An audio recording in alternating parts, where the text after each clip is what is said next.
একসময় এই পৃথিবীতে ডাইনোসরদের বসবাস ছিল। তারা এই পৃথিবীতেই শ্বাস নিত যেখানে আমরা শ্বাস নেই। এই দৈত্যাকার বড় বিচিত্র ডাইনোসরগুলি প্রায় 14 কোটি বছর ধরে পৃথিবীতে রাজ করেছিল। ডাইনোসরদের হাজার হাজার প্রজাতি ছিল, যেগুলির মধ্যে কিছু ছিল শাকাহারী, কিছু ছিল মাংসাহারী, কিছু ছিল অনেক শান্ত এবং কিছু ছিল অনেক ভয়ঙ্কর ও হিংস্র। ডাইনোসর ছিল সেই সময়ে সব থেকে সফল জীব। তবে এমন কি ঘটনা ঘটেছিল যার কারণে পৃথিবী থেকে ডাইনোসরদের চিরতরে বিদায় নিতে হয়? আর এর আগে জানার জন্য আমাদের কোটি কোটি বছর পেছনে যেতে হবে। ডাইনোসরদের সেই শেষ সময়টিকে আমাদের অনেক কাছ থেকে দেখতে হবে। তাহলে চলুন যা কাছ থেকে প্রায় 6.5 কোটি বছর আগে। তখন পৃথিবীর জলবায়ু ছিল শান্ত ও সুন্দর। চারিদিকে ছিল সূর্যের আলো, ছিল লম্বা লম্বা গাছের ধাক্কা লাগা সমুদ্রের শীতল হাওয়া এবং চারিদিকে ডাইনোসরদের আওয়াজ। যখন এই ডাইনোসরের প্রজাতিগুলি পৃথিবীতে খুব শান্তিতে বসবাস করছিল, তার প্রায় 10 কোটি বছর আগে এদের ভাগ্যটি লেখা হয়ে গেছিল। প্রায় 10 কোটি বছর আগে একটা অ্যাস্ট্রয়েড গভীর মহাকাশ থেকে পৃথিবীর দিকে আসছিল।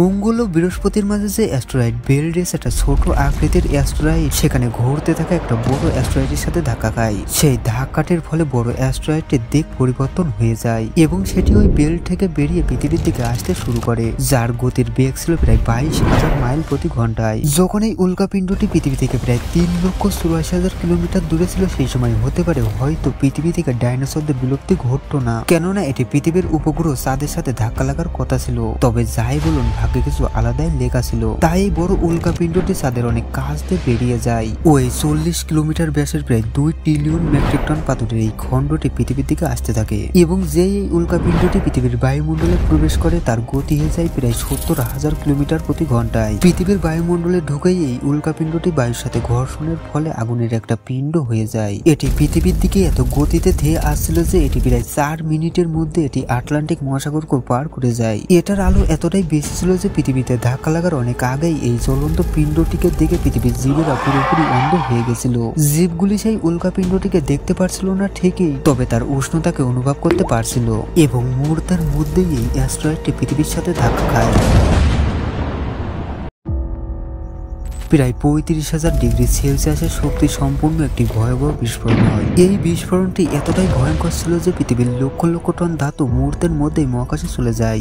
যে জায়গায় ধাক্কাটি লেগেছিল সেখানে প্রায় 180 কিলোমিটার চওড়া এবং প্রায় 20 কিলোমিটার একটি গভীর গর্ত তৈরি হয়ে যায়। বিস্ফোরণের ফলে হয় এই গর্তটির মধ্যে অবস্থিত সব মাটি ও পাথর সেকেন্ডের মধ্যেই মহাকাশে চলে যায়। এর ফলে প্রায় কিছুক্ষণ পর পৃথিবীর সমগ্র জায়গাতে 11.1 রিক্টার স্কেলের ভয়াবহ ভূমিকম্প আসে, যার ফলে উঠে সমুদ্রের বড় বড় ঢেউ। একটির পর একটি বড় বড় সুনামির ঢেউ পৃথিবীতে যত স্থলভাগ ছিল সেগুলির দিকে আসতে থাকে। ভূমিকম্পের তরঙ্গটি পৃথিবীতে যত সক্রিয় আগ্নেয়গিরি ছিল সেগুলোকে উত্তেজিত করে দেয়, যার ফলে পৃথিবীর প্রায় সব জায়গাতেই ডাইনোসরদের বিনাশ শুরু হয়ে যায়। পৃথিবী ধ্বংসের মহাবিনাশ প্রক্রিয়াটি শুরু হয়ে গেছিল। ভয়াবহ বিস্ফোরণের জন্য রেডিয়েশনের মাত্রা এতটাই বেড়ে গিয়েছিল যে এই বিস্ফোরণের 800 কিলোমিটার দূর অব্দি যত জীব ছিল তারা জ্বলে পুড়ে মরে যায়। মহাবিনাশের জন্য আকাশে যেসব প্রাণীগুলি উড়তে পারত তারা তো মাটিতে হওয়া এই বিনাশের হাত থেকে বেঁচে যায়। তবে মহাপ্রলয়ের এটা তো মাত্র ছিল শুরু।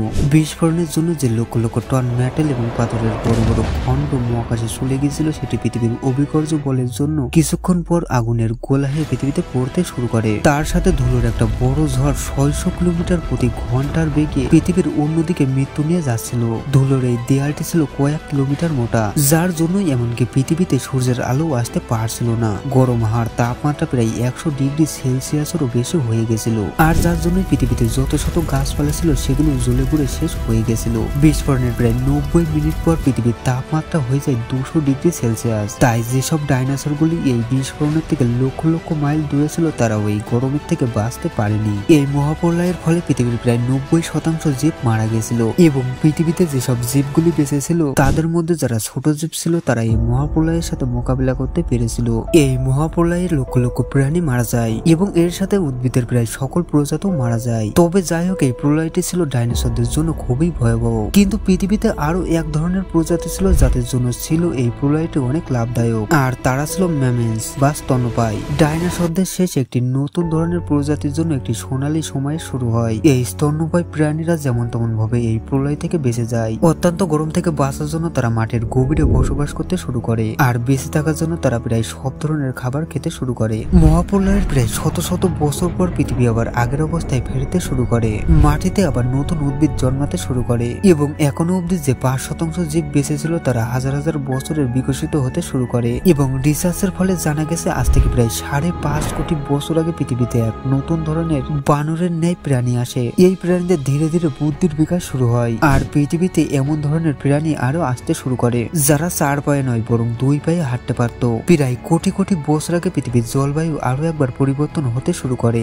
এবং পৃথিবীর টেকটনিক প্লেটগুলো নিজের দিক পরিবর্তন করতে শুরু করে এবং টেকটনিক প্লেটের মুভমেন্টের জন্যই পৃথিবীর বড় বড় মহাদ্বীপ একে অপরের কাছে আসে। এটা হচ্ছে সেই ভূভাগটি যেখানে আজকে আমরা বসবাস করি, যেটা এশিয়া মহাদ্বীপের দিকে ধীরে ধীরে এগিয়ে যাচ্ছিল এবং এটি তিব্বতের সাথে ধাক্কা খায়। এই দুটো মহাদ্বীপ ধাক্কা লাগার জন্য হিমালয়ের মতন বড় বড় পর্বতমালা সৃষ্টি হয়। পৃথিবীতে তৈরি হচ্ছিল সেই পর্বতমালাটি যেটিকে আমরা জানি পৃথিবীর সব থেকে বড় পর্বতমালা ও যার মধ্যে রয়েছে পৃথিবীর সর্বোচ্চ শৃঙ্গ মাউন্ট এভারেস্ট। এই পর্বতমালাটি এতটাই উঁচু ছিল যে এর জন্য পৃথিবীতে আবার জলবায়ু পরিবর্তন হতে শুরু করে, পৃথিবী ধীরে ধীরে ঠান্ডা হতে শুরু করে এবং এই পর্বতমালাগুলির উপরের বরফগুলি ধীরে ধীরে বিভিন্ন নদীতে পরিণত হয়। এই নদীগুলো হচ্ছে সেগুলি যেগুলির জন্য আজকে আমরা বেঁচে আছি। আজ থেকে 3 কোটি বছর আগে বড় বড় ঘাসের ময়দান নিজের রূপ পায়, তারপর যেখানে সেখানে বড় বড় জঙ্গল হতে শুরু করে, পৃথিবীতে বিভিন্ন ধরনের নতুন প্রজাতি আসতে শুরু করে যারা গভীর জঙ্গলে খোলা ময়দানে থাকতে সক্ষম ছিল। প্রায় সব পরিবেশ আজকের মতন হয়ে গেছিল ও সমগ্র বিশ্বে যতগুলি দ্বীপ ছিল সেগুলো আজকের মতন রূপ পেয়ে গেছিল। তবে যাই হোক, পরিস্থিতি আরো একবার পরিবর্তন হতে শুরু হয়। টেকটনিক প্লেটের মুভমেন্টের জন্য আফ্রিকার পূর্ব দিকে একটি নতুন পর্বতমালা সৃষ্টি হয়। এই পর্বতমালাটির নাম ছিল ইস্ট আফ্রিকান রিফট ভ্যালি। এই পর্বতমালাটির জন্যই এখানে বৃষ্টি হওয়া বন্ধ হয়ে যায় ও পুরো জায়গাটি মরুভূমিতে পরিণত হয়। পরীক্ষার ফলে জানা গেছে সেই সময় এই জঙ্গলে দ্য গ্রেট এপস বাস করত, যারা হচ্ছে অনেক আগের পূর্বপুরুষ। এদেরকে বলা হয় পিরোলা। এরা মূলত গাছে থাকতো ও ফলমূল খেয়ে বাঁচত।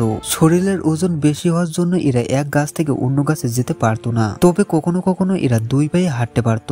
দ্য গ্রেট এপস জলবায়ু পরিবর্তনের জন্য এরা নিজেদেরও পরিবর্তন করে নেয় এবং ধীরে ধীরে শিম্পাঞ্জি গরিলাতে পরিণত হয় ও তখন থেকে তাদের রূপ মানুষের মতন পেতে শুরু হয়। সমগ্র আফ্রিকা মহাদেশটিতে এই ধরনের প্রাণী বসবাস শুরু করে। যেহেতু বৃষ্টি বন্ধ হয়ে গেছিল তাই এখানকার জঙ্গলগুলো মারা গেছিল আর এটা সবচেয়ে বেশি প্রভাব পড়েছিল এই প্রাণীগুলির উপর। এদের খাবারের সমস্যা বেড়ে যায়, তাই এরা গাছ থেকে নেমে মাটিতে এসে নিজেদের খাবারের সন্ধানে বেরিয়ে যায়। এরাই মাটিতে সবার প্রথমে পা রাখে। আপনি বলতে পারেন এদের জন্যই মানুষ আজকে চাঁদের মাটিতে পা রাখতে পেরেছে। তখন এদের মস্তিষ্কের আকৃতি অনেক ছোট ছিল এবং শরীরটি লম্বায় ছিল প্রায় 4 ফিট। অনেক হাজার হাজার বছরের বিকাশ ক্রমে হাঁটতে হাঁটতে এরা 2টি পায়ে এক জায়গা থেকে অন্য জায়গায় যাওয়া শুরু করে এবং এদের মস্তিষ্ক ধীরে ধীরে বৃদ্ধি পেতে শুরু হয়। এরা এখন সোজা হয়ে দাঁড়িয়ে দূর দূরান্ত পর্যন্ত নজর রাখতে পারত। সময়ের সাথে সাথে এদের বিকাশ প্রক্রিয়া আরো চলতে থাকে। আজ থেকে 23 লক্ষ বছর আগে এই প্রাণীগুলির মস্তিষ্ক বড় হয়ে গেছিল ও তারা অনেক বুদ্ধিমানও হয়ে গেছিল। আর এরা সর্বপ্রথম পাথরকে হাতিয়ার হিসেবে ব্যবহার করে জীবদের শিকার করত। এই হাতিয়ারের মাধ্যমে তারা এমন অনেক ধরনের কাজ করতে পারত যেগুলি এর আগে কেউ কোনোদিন করেনি। পাথরের ব্যবহারের ফলে তাদের হাতের আঙুলগুলি শক্ত হতে শুরু করে। ধীরে ধীরে তারা আগুনকেও ব্যবহার করতে শিখে যায় আর এই আগুনের খোঁজটি ছিল মানব জাতির জন্য সব থেকে বড় খোঁজ, কেননা এই আগুন ঠান্ডার সময় মানুষকে গরম রাখতো, রাত্রেবেলা আলো দিত এবং অন্যান্য প্রাণীদের থেকে রক্ষা করত। মানুষের বুদ্ধির বিকাশ হতে তারা পরিবারে থাকতে শুরু করে। তারা মাংসকে পুড়িয়ে খেতে শুরু করে দেয়, যার ফলে মাংস নরম হয় ও খেতে সুবিধা হয়। তাই খাবার খাওয়ার সময় বেশি শক্তির প্রয়োজন হতো না। বেঁচে থাকার শক্তি উঠতে থাকে মানুষের মস্তিষ্কে, যার জন্য এদের মস্তিষ্ক অনেক বড় হয়। আজ থেকে প্রায় 2 লক্ষ বছর আগে আজকের মানুষরা নিজেদের রূপ পেয়ে গেছিল। মানুষের গলার কণ্ঠস্বরের জন্য আমাদের ভোকাল কোস্ট ডেভেলপ হয়ে যায়, যার জন্য আমরা বিভিন্ন জটিল আওয়াজও বের করতে পারতাম ও একে অপরের সাথে ইশারায় কথা বলতে পারতাম। আর এই কথা বলার বিকাশ ক্রমটি এতটাই গুরুত্বপূর্ণ ছিল যার জন্য আজকে আমরা মানুষরা তৈরি হয়েছি। আজ থেকে প্রায় 1 লক্ষ বছর আগে মানুষরা সব জায়গায় যেতে পারত। আমাদের কাছে বলিষ্ঠ হাত এবং হাতের মধ্যে হাতিয়ার থাকতো। আমরা কথা বলতে পারতাম আর আগুনকে কাবু করতে পারতাম এবং আবার সমগ্র পৃথিবীর টেকটনিক প্লেটগুলি নড়াচড়া করতে শুরু হয়ে যায় এবং এর জন্য এরা আফ্রিকা থেকে বেরিয়ে সমগ্র পৃথিবীতে ছড়িয়ে যায়। মানুষ অনেক দূরে দূরে যাওয়ার জন্য মানুষের শরীরে অনেক পরিবর্তন আসে। এক মহাদ্বীপ থেকে অন্য সব মহাদ্বীপে আমরা বসবাস শুরু করি আর এই জন্যই অন্যান্য সব প্রাণীদের থেকে বেঁচে থাকতাম যারা মানুষদের শিকার করত।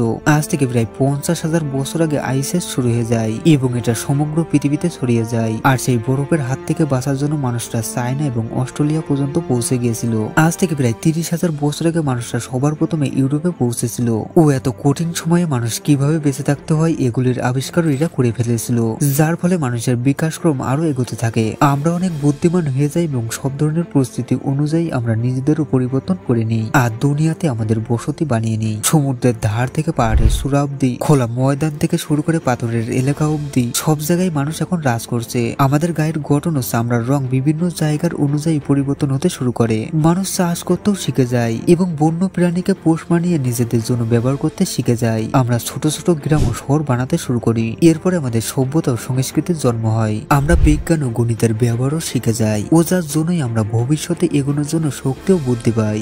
এটি হচ্ছে আমাদের সময়। এখন মানুষ পুরোপুরি বিকশিত হয়ে গিয়েছে। আমাদের মতো সমগ্র পৃথিবীতে আর কোনো জীব নেই। আজকে আমরা জানি আমরা কারা, আমরা কোথা থেকে এসেছি এবং ভবিষ্যতে কি হতে চলেছে। তবে আপনাদের জানিয়ে রাখবো, এটা তো মাত্র শুরু। এখনো আমাদের যাত্রা শুরু হয়নি, বরং আমাদের যাত্রা এই তো মাত্র শুরু। ভবিষ্যতে আমাদের আরো অনেক দূরে যাওয়ার আছে। সামনে আসা সমগ্র বাধা বিপত্তির সাথে মোকাবিলা করার আছে, আর আমাদের আরো বিকশিত আর আধুনিক বানানোর আছে। তাহলে কেমন লাগলো আজকের ভিডিওটি কমেন্ট করে নিশ্চয়ই জানাবেন, এবং ভিডিওটি ভালো লাগলে একটি লাইক করবেন এবং চ্যানেলটি সাবস্ক্রাইব করে সঙ্গেই থাকবেন। ধন্যবাদ।